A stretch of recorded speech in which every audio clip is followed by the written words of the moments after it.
Welcome to the holiday end of year edition of Sharing Socks. I'm duty geezer Leigh Allan, wearing upon my pate a White Sox stocking cap to represent the fact that the wind chills are sub-zero in Chicago right now as we record. And with me, my son and West Coast correspondent Will, wearing an ordinary baseball hat because apparently it's somewhat warmer in Los Angeles. The wind chill here is sub 80. Ah, well, I'm Yeah. surprised you haven't bundled up then. We're recording this just since things could be happening at any time on Saturday, the 13th of December, after the winter meetings are over, after the Rule 5 decisions are over, and after the White Sox have made a lot of pretty much meaningless moves so far the offseason. Well, I mean, I don't know if you're following MLB trade rumors right now, but the White Sox did just sign Kyle Tucker and they traded for Tarek Skubal.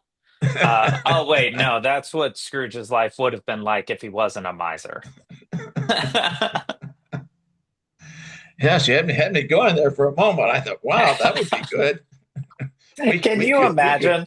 It's so not realistic. Even half of it. Obviously, trading for Skubal, we couldn't trade for Skubal. We just probably couldn't. But the idea of signing a player, we're openly laughing at the idea of signing a player who knows how to play baseball. It's just wild. It's a small market though. Small market. yeah, I mean it's a small neighborhood in Bridgeport. It's well we say they have done some things. I've jotted some of this. The big one, I guess, with Anthony Kay. They're actually paying him $12 million for 2 years. That equivalent. They're reenacting 2025. You notice that Kay is Martin Perez, right? Yeah. Yeah, 2 years, $12 million, and he'll be 30 years old, so he's a little bit younger, but basic kind of thing right there. I guess more than that, he's Eric Fetty because Yeah. Fetty Yeah. was a terrible major league pitcher who suddenly became big time in Korea, and Kay has been an absolutely horrible major league pitcher who became big time in Japan last year. So they're trying to get renewal on that one, I mean, and I I think guess that's a good signing. I've got no problems with that signing. no, If he I don't either. if he actually improved, I know that, as a whole, Japanese baseball isn't at major league level, but there's a lot of guys that are. And so if you improve that much over there, it's kind of like a triple A plus scenario. I think that's a good deal. If he ends up being even above average, that's a great deal for Yeah, the White no, that's a Sox. So, very cheap price for a starting pitcher. So yeah. yeah, So you just no, got to no, hope that I, that's I true. have no problems with any of the deals they did. They did trade away by war their second best reliever and Stephen Wilson in one of their deals when they got Murray and Everson Brea. Uh, but yeah, I mean basically fine. The only one that confuses me is the Rule Fives. And Right. I think that's because last year, lottery tickets. Shane Smith was a Rule 5 and became the best starting pitcher once uh, Hauser was gone. And of course, Hauser's gone, so we've lost our best starting pitcher. Right. And then Mike Vasil was kind of an indirect Rule 5 because he'd been picked up on Rule 5, and then the Sox got him on waivers. So, and then he was the best reliever. I mean, he was quite the thing. So they picked up Jedickson Paez, who and Alexander Alberto, figuring, I guess, that they get these Rule 5 things. But both Smith and Vassell had pitched in AAA. Vassell spent the whole year in AAA in 2024. Smith, Right. a small portion of it. These guys have not pitched above A ball, Yeah, they're not major league ready players, but they're by but they're any going to stretch have of the to mind. stay on the roster all year. Yep. So you have 13 pitching spots permitted. Two of them are going to people who are absolutely not ready for the major leagues. And even more in the case of Jedickson, He only pitched 14 innings last year because he was hurt. He had a calf injury. And Steve Stone will be happy to tell you you can't suddenly ramp up innings. You can Smith went up 50%. That's about it. That's about what you can do. You Yeah. can't take 14 innings and turn it into he's a reliever, so 50 innings. You can't. He's not going to wear. And plus that he's never thrown above single A. He's great. He never walks anybody, so the games will be quick when he's in. I But mean, it's but it's he's not walking anybody in single A. He doesn't have to be real careful there. right. Yeah, you can throw it right down the pipe and single A a lot of the time, and you're going to be okay as long as they're not hitting it out of the park. Um, yeah, I mean, these deals are they're the type of thing where, the only issue with these is the roster spot thing because you're kind of stuck with these Oh guys. yeah, if these guys are picked up in a trade where you can put them in Birmingham or in Charlotte and bring them up if they're doing well, that kind of thing, as happens with the other guys we mentioned in trades, that's fine. I don't understand guaranteeing roster spots Yeah, it's crazy. to those guys. I mean, then I guess you can just send them back to the teams they came from, but I Which I don't know. have to assume is what's going to happen. And it's no disrespect to those two guys, but they haven't pitched Major League Baseball. So unless there is some crazy new scouting hack that the White Sox have figured out that tells us these guys are somehow actually going to be ready to be on a major league roster in 2026, I just don't understand giving up the roster spots for that. I guess And we've they're dumped the pitching coach who's done a really good job of bringing guys up to the major leagues and getting guys. my guess is they're like, let's see, and then you just ditch them quickly if it doesn't pan out. But I just don't understand why you would think it could pan out or would pan out with guys who haven't played Major League Baseball. It's Well, very, haven't very haven't strange. played high minors baseball. They Right. can't have played major leagues and be a Rule 5. But Correct. yeah, Yeah. they're That's just more of what I meant. Played against yeah. guys I know who will very go play Major League Baseball. yeah Yeah. very low minors pitchers brought up. You have a new pitching coach who is I'm going to guess real strong. They're going to really wish they had Ethan Katz back. I believe that. Uh, and because he was good with these guys. Yes, our pitchers walk too many people. Well, they sign guys who walk too many people, Right. and they Yeah. keep doing I it. mean, Dylan Uh, Cease doesn't play in Chicago anymore, and he still walks too many people. Yeah. yeah, Alexander Alberto, the other Rule 5, picked up from Tampa, uh, gets a lot of strikeouts, but he also walks a ton of guys in single A. Yeah. You know, In single A, just throw it down the middle and see what happens. so those surprised me. The trades, Matt, one way or the other, fine. They got some guys. They lost some guys. They did pick up an infielder, which we don't need, and Tanner Murray, and an outfielder, Never Sabroya. But I guess who has incidentally is a career 140 hitter, I believe. Yeah, 146 and 156 at bats. Uh, Defense wins championships, though, right? well, I guess they're going to have. You can say, well, they're going to have somebody to play center field, but that's only if they trade finally find something to do with Luis Robert, which brings us now to the trade talks. The Mets apparently are very interested. Uh, Well, yeah, because they lost their whole team this week. yeah, well, they're getting some guys back, but not those guys. But I mean, they've already signed some guys to try to be replacements. Yeah. Uh, but they're very interested in Robert, but they don't want to pay $20 million for a guy who could very well be a one WAR player. Um, so they're asking for the Sox to cover some money. And Jerry Reinsdorf to cover some money is like asking him if he'll loan you a quarter so you can afford the milkshake.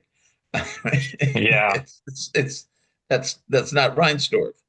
Uh, No, and I don't think the White Sox should do that. I actually agree. I think you you don't do that yet. I mean, I know it's naive. We do this every single year where we say maybe Luis will bounce back. But I think at this point, you still have to see. You still have to try and see what will happen with him. You know, it's very rare to have a guy with his level of raw talent where it's just not panning out in an interesting way.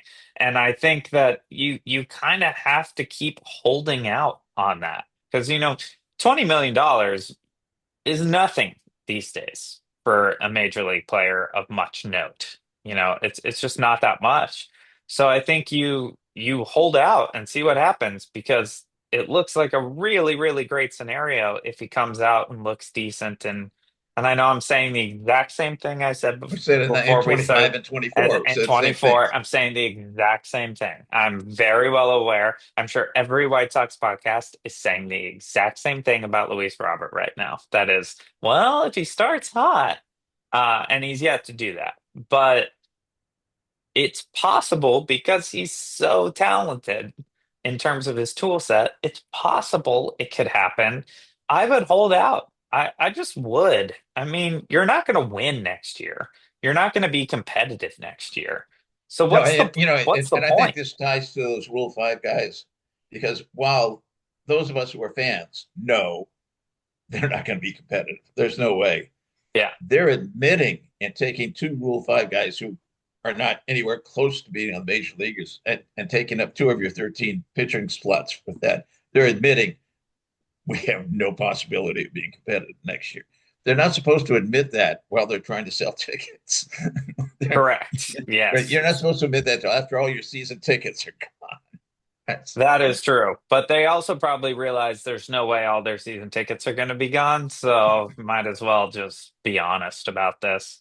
Yeah, I mean, I think one, we're slowly getting people that the fans will latch on to. But as of right now, you still kind of have one name on the back of a jersey that people will buy. I mean, Colson Montgomery's quickly climbing that ladder. but it's hard to Um, fit on the back of your jersey. I mean, that's a problem. it is, although Robert added the junior, so it's yeah, Well, yeah, but Montgomery is going to have the initial when Braden comes up. So it's even that's longer. true. It's going to be even longer. So I think you keep Luis and just see what happens because even though he's at this point a perennial disappointment, the fans still like him. Like I Well, still and really should. like I mean, he him. does amazing things sometimes. Yeah, Rarely, but sometimes. every now and then he does something that was worth the price of admission. But I think you hold on to him. I don't think you give him away and pay some of the salary at this point. I really don't. If you could do it with Benintendi, yeah, get rid of him and pay the whole thing. But with Robert, I think you gotta try this one more time. Just run it back, as they say. The Luis Robert hype train is slowly creeping out of the station again this year. Um, so yeah, the Mets are definitely. I even think with the Mets, a couple weeks from now, depending on how things are looking for them, they might say, "All right, just eat a mill, and we'll take them." But I wouldn't move on it yet. There's no reason to move on it yet. The market's not doing No, no, anything. it's very, very early in the offseason Yeah, it hasn't been, there's been some fireworks, but nothing, you know, crazy. The biggest thing thus far is probably Pete Alonso for uh sure. going to the Orioles. And maybe Dylan Cease, who I think, we'll talk about this one because he's a former White Sox player. I think it's insane to give Dylan Cease 7 years. Insane to think that Dylan Cease is going to be good in 5 years. I I just don't know why you would do it. I mean, I know Toronto, I think a lot of times with these, I mean, that's not the only long-term insane pitching deal that's ever been around. of course. And some of the position player ones are crazy too. But the idea is you get such value up front that you just eat it later on. Uh, Totally. That is the mindset, and I do think it's one of those situations too where, you know, losing the World Series. is rough for so many reasons, but one of the worst things about losing the World Series is it can convince you to spend big on guys that you really shouldn't be spending big on to try to get over the hump. Obviously, adding Dylan Cease to your staff right now is a positive. It's a good thing. But I just, 7 years, I just couldn't believe that. That agent did a great job. Great job getting that deal. There's no way I would have given him 7 years. That's ludicrous to me. But Toronto will, have to deal with that as we go. But those were kind of the two bigger contracts. Yeah. Kyle Tucker's still sitting around until the White Sox sign him. Um, but I mean, he's obviously not going to end up on the South Side. Of course not. I have no clue where he's going to end up. His market is very strange right now. That's a guy who I think would have quickly gone and easily gone, but the injury thing, of course, is holding a lot of people back. But I don't expect him to be in black and white at the start of the season. And honestly, I don't know why you'd pick him up at this point. He's hurt all the time. Um, that's just a really good way to Well, he mess also up your rebuild. represents uh, the lead in the outfield market. And then Right. there's a lot of, well, the outfield market is going to wait to see what happens with Tucker. Yeah. Uh, it will have to break at some point because we are getting in towards 2026. But so there, no outfielders note have gone. Right. Um, and to get down to the level of outfielder that the White Sox might pick up to replace Talkman, it, it's going to take a long time because you got to go through the A list, the B list, the C Hmm. list, and the D list. And toward the bottom of the D list will be the guy for 1.5 million that Jerry might spring for. Yeah. To get us -2 WAR in the Yeah, outfield. yeah, Yeah. Yeah, the market's not going to move on outfielders till Tucker. Cody Bellinger is probably texting Kyle Tucker like 5 times a day right yeah. now. Like, Do something dude, because I could use the something, job. bro. Something. Because Bellinger, obviously somebody's signing Bellinger, but he's sitting at home right now wondering who that might be. Let's pivot though to a surprisingly fortunate thing for the White Sox, which The draft. is the draft, getting Okay, the now I'm number one wearing, I pick. don't know if I have to stand up here, I guess, so people can see this. I am wearing my Pope Yeah, shirt. The most valuable player on the White Sox happens to by live in the far. Vatican. Uh, and I think it's only divine intervention that got the White Sox the number one pick in the draft. Although they had a 27% chance, so it's not like winning the lottery. But yeah, But it so would have been there they very go. White Sox to not get it. And this was a great year to get it because it is quite a fall off from the top pick. Uh, there's good players, but there's a clear first pick. And of course, all my White Sox friends are like, just wait, and we don't take him. Just wait. Well, And that's what I thought they could make the mistake. The other thing is the draft, the draft itself is not until after the high school and college seasons are over, right. or almost over in case of college. Probably still have the World Series and stuff, but Chalowski could go out there and rupture an ACL. Oh, Uh, absolutely. he could Yeah. go out and hit 220. Uh, Seems doubtful. He seems like a player. We're talking about Ross Chalowski, who's the shortstop for UCLA, who is pretty much everybody's decision should be the number one pick in the draft. Have Uh, you heard his name pronounced yet? I don't think I I have not. have. Is it not Chalowski? That's what it I looks like. I think I would think his first name's probably Rock, and Oh, I would maybe that would and make maybe sense. and the Good. last name could be Kalowski. I I think it could go either way. I think it's Chalowski, but the first name I got no I clue. think we're either talking about Roch Chalowski or Rock Kalowski, and I Or don't think we'll Roach. know It could be until Roach. he could be Roach. He could be Well, absolutely. look, you're out there. College season is going to start probably very soon in California. Before Will's going to be coming to Chicago in April to do a play. but they'll be playing long before you got to come out here. You got to go down and catch a UCLA game. Yeah, actually, I should. I have a buddy who's a doctoral student there, so it would be very, very fun to check out a UCLA game and do the eye test on this guy. So someone's got to do it. It might as well be me.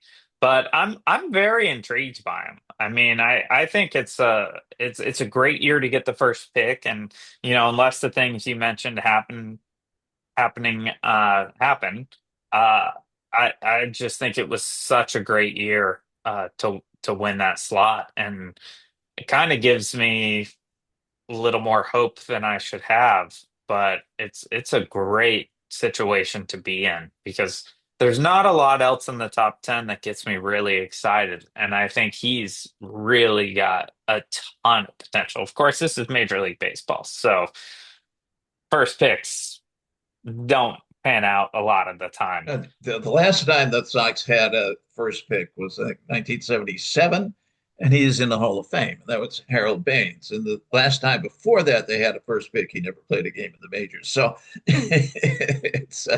it can go different ways. An interesting thing is, presuming they picked Chalesky, presuming we're saying his name right, uh, and this is his junior year, so he's up there in experience. He could move through the minors very, very quickly. He's obviously a shortstop. He gets great grades defensively as a shortstop. Now you have him and Colson Montgomery, who was a big surprise, not on his hitting, but on his defense. Was not super, but quite good, really. Yeah. Uh, I presume you move him to third. Now, what does this do to his ego when you move this up? Plus, we got all these guys. If you look, I've got here on my phone somewhere here. I've brought up the top prospect list. Braid Montgomery at the top. Billy Carlson, who's not expected in the majors for many years, shortstop. Looking at position players, Caleb Bonham, shortstop, not expected for several years. So Kyle Lodish, shortstop, not expected for several years, but lots of shortstops in the Everybody's a system. shortstop. But other than Braden Montgomery, got essentially no outfielders. Jaden Fowles, Correct. possibly, but he's just out of high school. So he's many years away. And the next one, it could come in the next 2 or 3 years, is George Wolkow, who strikes out more than a third of the time he comes to the plate and really has, he's a huge guy. He can hit the ball 500 feet. But I looked, he's only got 13 home runs and 400 and some at bats Yeah. in Canapolis. That's not Aaron Judge. Uh, Well, I mean, it is funny to look at how many shortstops there are. I will say, your shortstop is usually the best player on your team in high school and often in college as well. So a lot of those guys are destined to never play shortstop. yeah, but yeah, A lot of them are going to be outfielders, second baseman, that kind of thing. But if they've got an arm, your shortstops, they always say the two best athletes on the field at any given time are the shortstop and the center fielder. So if you got all these, it's a better sign to which have is a true of the bunch of, White Sox right now. yeah, I mean, it's true most of the time, even at the major league level. And although we don't have great defensive shortstops around the league right now, but those are guys. If you're going to have a list of prospects, I'd rather have a list of prospects that's a bunch of shortstops than anything else. And they're just going to be Well, more. other than pitchers, but Well, I'm talking position yeah. players. Yeah, of course you want pitchers first and foremost, really, but the odds on them are even worse. So I think it's good to have. I actually think moving Colson to third. I don't think it's going to be a big ego issue. I feel like he could embrace it. He's come out and is clearly such a power hitter. He put up insane power in his time for the White Sox last year. And when he hit the ball out, it was It was out. it was not almost robbable. It was, up by the hot dog stands. So uh I could see him easily being a guy who embraces being a monster power third baseman, which is a cool thing to be. And I know it's a little humbling to get moved from shortstop, but uh, you know, I think if you can lean into being the power hitting third baseman, you can have a pretty spectacular career from that. And I think one of the best players in all of baseball right now is a power hitting third baseman, which is Jose Ramirez. Oh And God, yeah, has been for he's years. he's making third base cool again in a lot of ways. And so I don't see a lot of trouble coming from that. Um, I think basically reading off that list, what we're learning is the infield future is very bright, Solid. Yeah, it's very, very good. Except for first base, we don't have no clue on a first baseman. which is so funny because two We years used to ago have we used to have guys 3 years ago. We had like an entire roster of it first was baseman just slash first DH, baseman. It first was baseman just slash first baseman. DH. Yeah, it's crazy how we only had first baseman and now we don't have a first baseman. Now, the good news is it's a way easier position to teach to someone and to get them up to okay major league standards than any of the others. And then I do think you can transition some of those shortstop guys to the outfield. You can, of course, get a left fielder from a shortstop. That's not a crazy transition.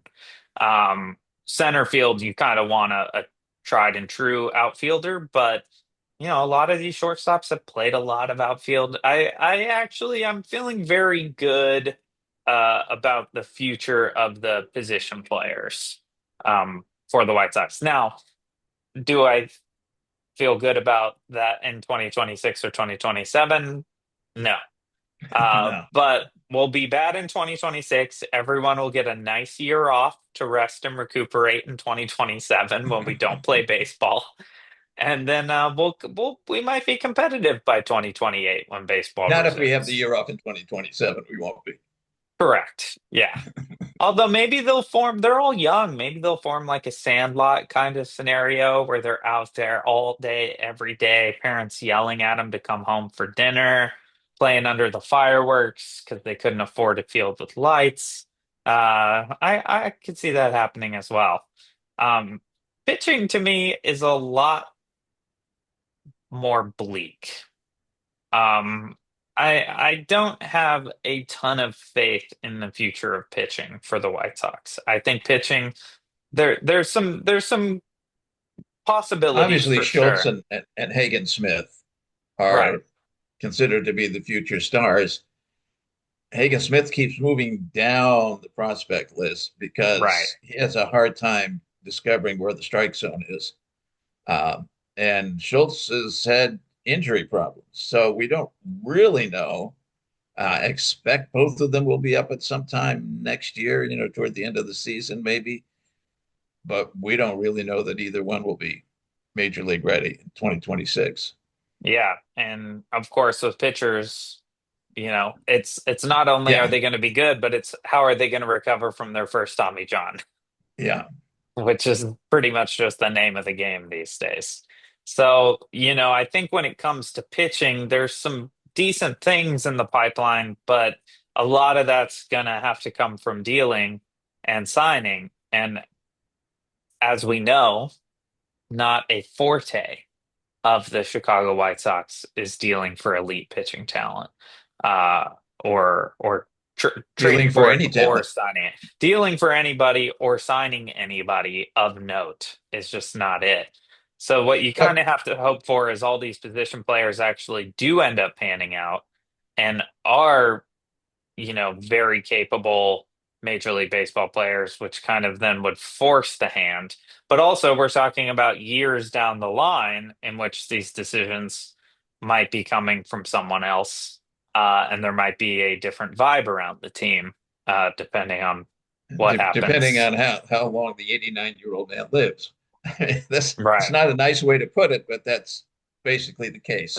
That is the situation. Or if some ghosts from Christmas past visit him, I'm seeing that story going around right now, and maybe he'll be visited by some ghosts who You know, who one tell one thing him. that we haven't talked about, we all know Jerry is going to evades illegality, avoid taxes in any way he possibly can. So he's not going to sell while he's alive. They're going to take advantage of the bizarre IRS rule on capital gains situation.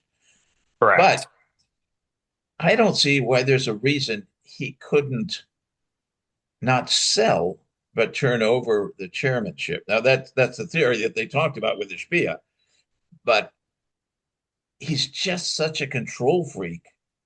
I don't think he can do it. I don't think he can let somebody else make any decisions. He just can't do that. It's not Yeah. in him. And you No. don't become more lax on things like that as you get older. You get grumpier about it. Yeah. I speak from experience. Uh, uh, and so I don't know that that'll happen at all. But we talked about getting somebody in trade who's pretty good. Probably should switch to the catchers. We haven't mentioned that. Correct. Red Sox are talking big about wanting Kyle Teel back. I don't believe you trade Kyle Teel No. or Edgar Caro or probably Leigh. No. Leigh would be the one possibility. Uh, but none of these guys are good catchers, but they're all very young. 23, 22, 23 years old. They can become good catchers. Caro's huge weakness is framing, last in the major leagues in framing Doesn't points. matter anymore. You don't need a But guy who can frame. You need a guy who knows when to tap his head. well, you're going to need them in 2026, but you're not going to need them after that. Right. It's going to go to more and more electronics. Yeah. So yeah, he could ease his way into being a good catcher, and it is an awful lot of fun to watch him pick guys off. it's, Yeah. True. it's Yeah. it's just neat. That's kind of a lost art, and he's really good at it. I don't think you deal any of the catchers anytime soon. I, it's kind of this. There's just not that many decent catchers in baseball. Like there's the elites, and then there's kind of a lot of that. And I think you hold them and see what happens. And then, if you end up with three catchers who could be major league starters, that is quite the bag of gold to have. Well, I don't I think mean, Lee's ever a major league starter. I think he may be a major league backup. But Caro and right, and, and Caro and Teal could both be. But what you then do, they're two of your best hitters on the team. right. And what you could then do, which several teams have done, it's not no history on it, have one of them DH, one of them's catching and the other one's DHing. Your problem is you already have Andrew Benintendi, who is really only a DH, and Lenine Sosa, who's really only a DH. And those are, at least Sosa's case, one of your better hitters as well, although because he never gets on base unless he hits a home run, his OPS is below average. Yeah. And Benintendi's just below average as a ball player. You're just stuck with him. Uh, If Ben Attendee's your DH, you're a losing team. You just if your designated hitter can't hit, then what are we well, doing here? plus then he may be a very bad left fielder, but he's an outfielder of which we have none. Uh, Right. you know, I mean, he's gonna have to play the field. Yeah. He's absolutely gonna have to play the field. And um yeah, I mean, I love the idea of Teal and Caro platooning at catcher because you also extend the career of your catcher that way. If you're not putting absolutely. 150 games on those knees are gonna last a lot longer. And if they both do pan out as like major league starters, yeah, I would absolutely platoon them between DH and catcher. Without a doubt, that would be the way to go. They also, of course, it helped fill in the one gaping hole and do a kind of Buster Posey and play first base when they're not catching. That's less rest, Yeah, probably better as the DH. and neither one of them's tall. We're looking for a tall first baseman. That'd be Montgomery would be the choice there. But Which I could see happening down the line for sure. yeah, Yeah. I think that's a few years away. You got to somehow put somebody on first base in the interim. Yeah, without a doubt. I think if Boston's knocking on the door right now and they're saying we really want Kyle Teel, you absolutely can do that. But the answer is we want Crochet back and we want your second best player. And then you can have Kyle Teel right now. We'll have him on the plane, or we're the White Sox. We'll have him on the bus by the end of the day. But yeah, otherwise, no way. We are about out of time here. Do you have any final thoughts before we have to sign off today? Just happy holidays to all, and Happy best wishes for holidays. 2026, both baseball wise and life wise. Yes, I agree. Well, thank you so much for listening. We will catch you in 2026 right here on Sharing Socks.